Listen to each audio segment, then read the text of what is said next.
So yung magandang araw mga lods, dito tayo ngayon sa Balayong Park para manood tayo ng motor show dito sa may Balayong. So tingnan natin yung mga kasama natin dati na nagmo-motor show. So ngayon kukunan natin ng kahit kaunting pitik at syempre sa mga followers natin dito sa Balayong, free shoutout natin. So yun, kita-kits tayo dito sa may motor show.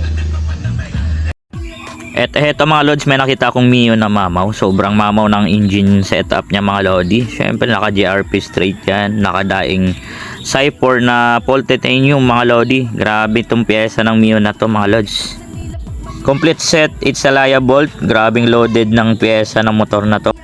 So tara, isa-isahin natin yung mga motor na naka-entry dito sa Balayong Motor Show mga lods. So merong modified, meron Endo concept, itong maangas na bagong concept na sumasalang dito sa motor show, Endo concept mga lods. Yan, may Honda Click, Mio, meron pang Honda Beat mga lodi. Grabe itong mata ng Honda Click na to mga lodi, oh. Napakaangas ng kanyang lead lights, grabe. Ito yung mga bagong entry na concept dito sa larangan ng motor show mga lodi ko. So dumadami na rin ang mga Endo concept mga lods. Ayan, pati Honda Beat naka Endo concept na rin mga lodi, oh. Napakaangas. Aerox, merong Mio mga lodi. At syempre mga lods, hindi mawawala sa motor show ang Malaysian concept. Ayan, so napakaraming Malaysian concept. Merong Honda Beat, meron ding Honda Click mga lodi ko. Ayan, mga maangas at may bibigat na pyesa. Grabe, solid na mga setup ng Malaysian concept na to mga lodi. So pasok na pasok tong Honda Click sa Indo at saka Malaysian concept. Merong Honda Beat, Raider Carb, ayan, Sniper 155, Sniper 150. Ito yung mga mabibigat na pyesa mga lodi ko. Talagang pangdiinan yung mga setup. Ito, maraming naka Honda Click na mga lods nag-entry dito. Malaysian saka Endo concept. Ayan, naka carbon. Ayan, naka carbon si lodi. Ito mga lodi, oh, Malaysian DNA. Ayan, shoutout Malaysian culture mga lods. Ito ang pinaka magandang setup sa lahat ng mga Malaysian. So mabigat yung mga pyesa nito mga lods. So nag-overall champion ito, si Boss Arm ang may-ari. Ayan, kay Boss Arm yan mga lodi. Naka titanium na rin yung kanyang pipe, pati yung kanyang cover, yung paint naka titanium design. So grabe, naka GR5 mga bolts niya, oh. Napaka solid ng sniper na to mga lodi ko. Ayan, shoutout sa may-ari nito kay Boss Arm. Yan, entry number 28 siya mga lodi ko. At ito, Honda Beat nag-entry. Ayan, dalawang Honda Beat, tatlo sila na Honda Beat Malaysian concept. At ito, X-Mac mga lodi ko. Grabing setup ng X-Mac na to mga lodi ko. So hindi ko sigurado kung anong concept yung sinalihan nito. So possible Endo concept mga lodi, kasi ang mags niya pang Endo. Ayan, oh, napaka solid na mga setup niya mga lodi, mga pyesa niya. Naka GR5 na rin nito ng bolts mga lodi ko. Ayan, oh, napakaangas ng X-Max. Ayan, oh, naka titanium na rin yung kanyang pipe. Ayan, napaka solid ng kanyang pipe mga lodi ko.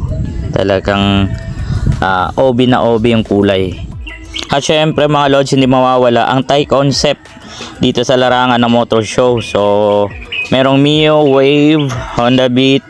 Ayan mga lodi, oh, yung kanyang makina talagang naka 4 valve yata ito, not sure, pero napaka solid ng kanyang engine setup mga lods.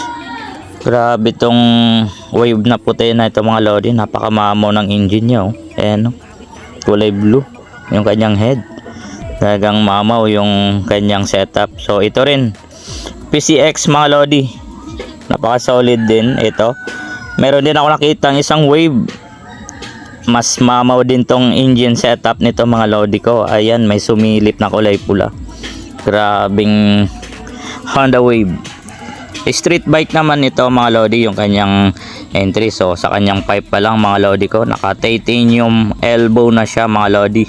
Talagang loaded na loaded sa pyesa tong Wave na kulay pula. Ito naman ang Raider 150 Fi mga lodi, napaka linis na kanyang setup. So purple and silver yung kanyang combination ng kulay, napaka solid, naka GRP.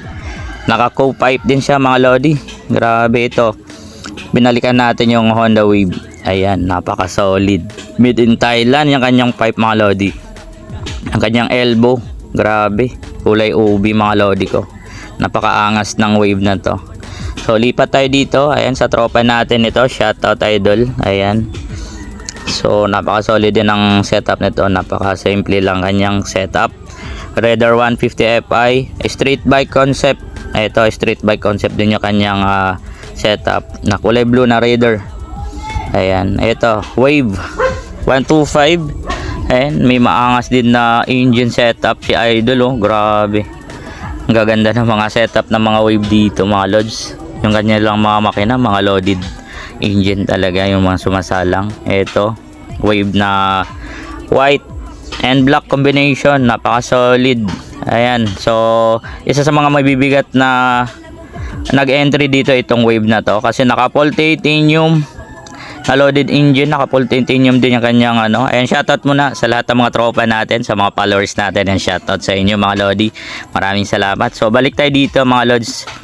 Eto, babalikan natin yung Mio.